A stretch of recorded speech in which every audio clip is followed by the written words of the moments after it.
Just a quick disclaimer here. You might, if you're kind of sensitive, especially culturally sensitive to some of my videos when I talk about race, you may want to just not watch it and skip it. Me personally, I see so much about how it's one-sided that it disgusts me. And that it seems like anytime white people talk about race, they say, oh, what's up with all this? I see in the comment board, what's with all this talk about race? Oh, I thought we were past that.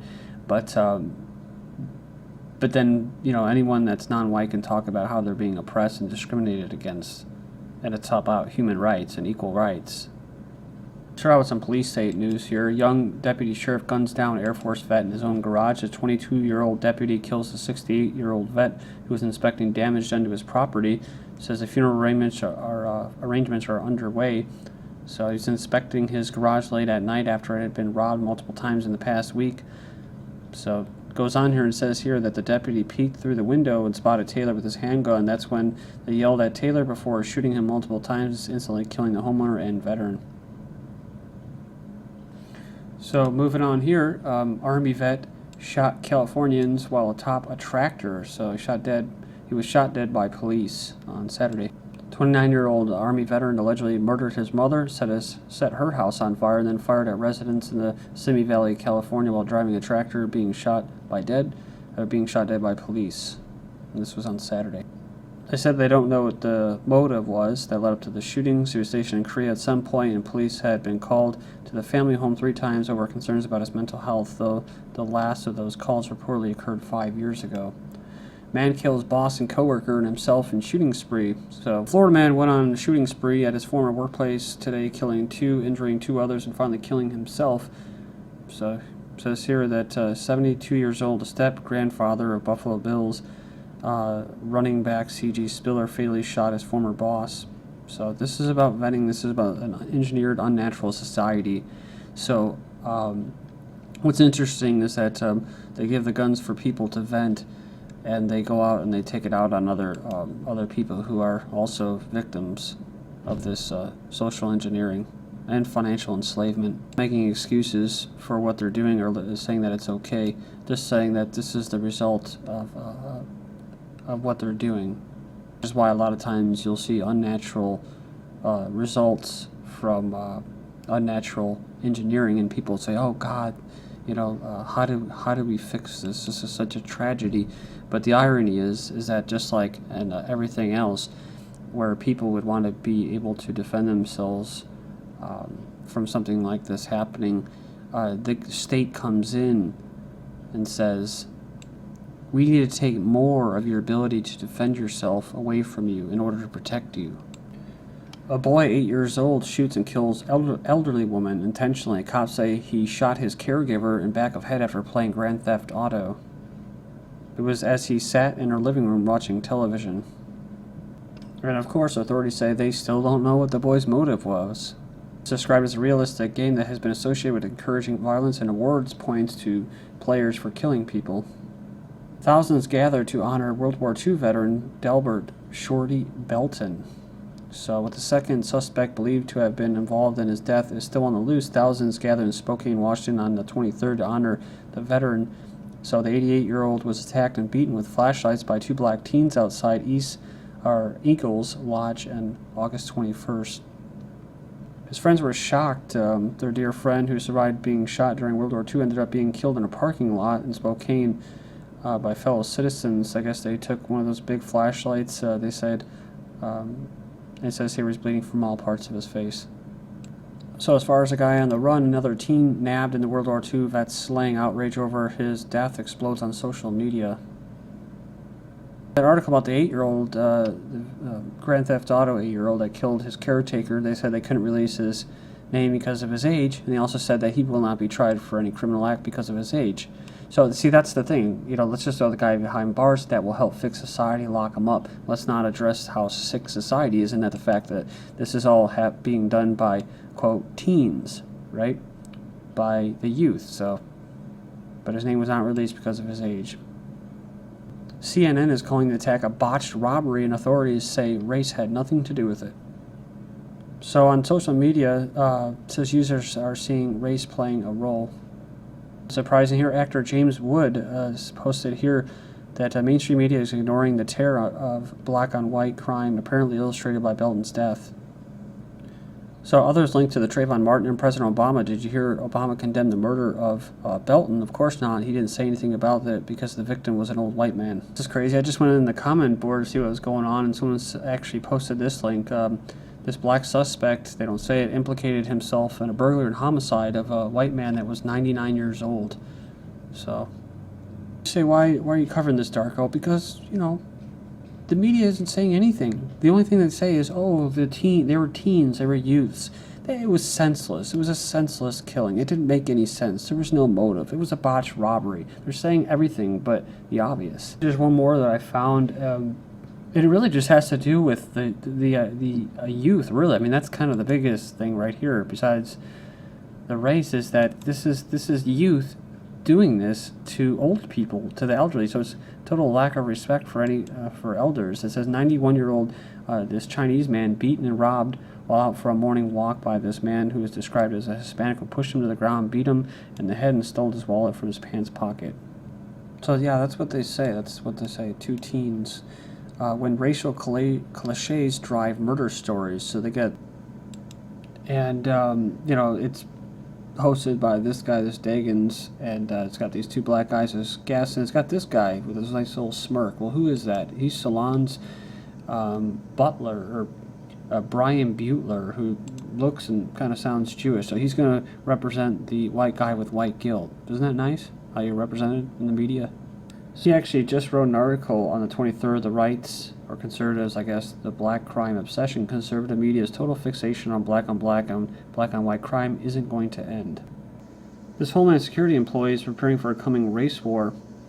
So this DHS employee says here from a new report from basically SPLC, which is run by Jews. The irritated genie who told his bosses at DHS that his anti-white, anti-gay site war is on the horizon was just entertainment.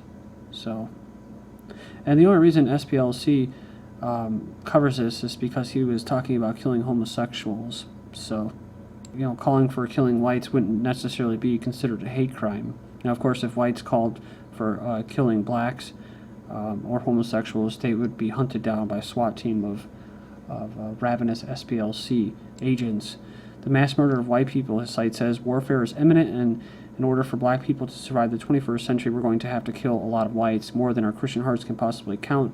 Also, conspiracy theory arguing that white people are trying to homosexualize black men in order to make them more effeminate and therefore weaker. It says here he praises the laws in Africa that criminalize LGBT behavior and people. So what's interesting is because I agree with him on all these points. The problem is that he's falling for it, right? He's falling for the Jews as a race, and he's falling for Jews as representing white people, like that turd bag, whatever his name was, Butler, right? But they don't, and they have an agenda. There's an agenda that's the androgynous agenda, and I've talked about this before, making women more masculine, making men more effeminate. This has nothing to do with race, of course. This has to do with kind of a control mechanism. So, but he advocates for the supremacy of black men above black women. So, you know, they don't like any of this. This kind of conservative values of with the traditional family, what it is. So, but it says here another senseless murder. So another senseless murder you're not hearing about, and some of the family wonder if it could be a Trayvon Martin revenge murder. So young white male was walking to his car on August 12th when he's confronted by three black individuals who shot him dead. The family can understand why the shooting is being called a failed robbery when they say the evidence suggests something possibly more sinister, a hate crime. Georgia man faces trial and killing of a baby. So, but goes on here and says that the teenager was charged as the shooter when he shot the boy between the eyes with a .22 caliber. So who's this teenager? Who's this youth? Well, it's this individual, DeMarcus Elkins. That's the teen, the youth, the child. Rape jihad, Muslim child grooming of white sex slaves, now widespread epidemic in Britain. So this is the case, and I covered this before. This is not old. This is recent. So, and what they say is that these guys are going to go around and they actually target white women in Britain, and they say basically this female says that, well, they deserve it. So, And when they try to talk about it and say anything about it, what are they accused of? Well, it says here that these crimes, it says here they're afraid to talk about them because they're accused of being Islamophobic or racist. So that's nice, kind of like immigration. If you're against immigration, you're a racist. Israel Cohen, a Jew writing about the Communist Party's objectives in a racial program for the 20th century, published in 1912. You've probably seen some of you of this quote. So, we must realize that our party's most powerful weapon is racial tension. By pounding into the consciousness of the dark races that for centuries they've been oppressed by whites, we can mold them into our program. The terms colonialism and imperialism must be featured in our propaganda. In America, we will aim for subtle victory while inflaming the Negro minority against the whites. We will endeavor to instill in the whites a guilt complex for exploiting the Negroes. We will aid the Negroes to rise to prominence in every walk of life, in the professions, and in the world of sport and entertainment. With this prestige, Negroes will be able to intermarry with whites and begin the process which will deliver America to our cause. And whites are blamed for the slave trade, right? Like the forefathers. Well, yeah, okay, they were. But who was the biggest component in slave trade? Well, they were Jews. Kind of like in baking. Or politics. Or the media that spreads this crap. Talking about what they're talking about. Superstars, right? Lots of money. Michael Jordan marrying a longtime girlfriend. So he's 50 years old. But you see Patrick Ewing, and he's sticking with his own kind. You got Scottie Pippen marrying a white chick. July 7, 2013, Harvard professor calls for the destruction of the white race. So this Noel Ignatieff, he founded the journal Race Trader. He's at Harvard. So he's a leading black studies department, argues that the current issue that abolishing the white race is so desirable that some may find it hard to believe that anyone other than committed white supremacists would oppose it. He writes that every group within white America, including labor unionists, ethnic groups, college students, school teachers, taxpayers, and white women, has at one time or another advanced his particular and narrowly defined interests at the expense of black people as a race. He pledges that he intends to keep bashing the dead white males and the live ones, and the females too, until the social construct known as the white race is destroyed, not deconstructed, but destroyed. We learned that this is supposed to deliberately inflammatory language for a neo-genocidal program of wiping out the mindset and attitude that automatically grants privileges to whites, according to his Harvard magazine. It turns out that, besides him being Jewish, he's a steelworker and a Marxist activist. White guilt, a belief often subconscious among white liberals that being white is in itself a great transgression against the rest of the world, for one much spend their life making atonement. It's often exemplified by embracing the cultures and philosophies of various other ethnic groups while neglecting one's own roots. From McClatchy, for dark-skinned Mexicans, taint of discrimination lingers. Marchers mark unfinished business of civil rights 50 years after Martin Luther King's I Have a Dream speech. Young people and adults wore t-shirts, buttons, carrying signs, protesting the acquittal of George Zimmerman. And I've noticed this, and I just thought I'd type it in, and I saw that other people were looking at it. Why is there such a trend of white people adopting Asian babies? So it says, I'm Japanese and it makes me sick. It's stealing the child's culture, language, and food away from them, and it's not fair. Well, the Japanese are very racist. They're very homogeneous people. Transracial adoption twists black parents adopting white kids.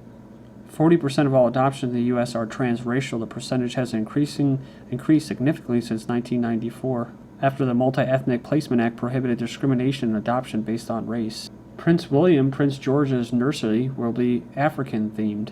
Look at this article from 2011. Black, white, Asian, more young Americans choose all of the above. A group of friends erupted into laughter and cheers, a routine show of their mixed-race pride. They're part of a demographic shift driven by immigration and intermarriage. Check out this chart. You can look in the article, who is marrying whom. American Indians and Asians are marrying their own, followed by Hispanics. But look at everybody else is marrying what? Whites. National Socialist plans to take over a North Dakota town. He bought up 13 lots. He's going to turn in the ghost town into a white nationalist community where they can hold elections. The mayor says, even though it's a ghost town, everybody's wound up. Extremist expert said he's the most vicious neo-Nazi activist around who wants to build an all-white town since 2001. This guy says racism or tribalism persists because minorities cling to their heritage. They refuse to give up their separateness. And the Defense Department is teaching documents suggesting mainstream conservative views as extremist. Thank you.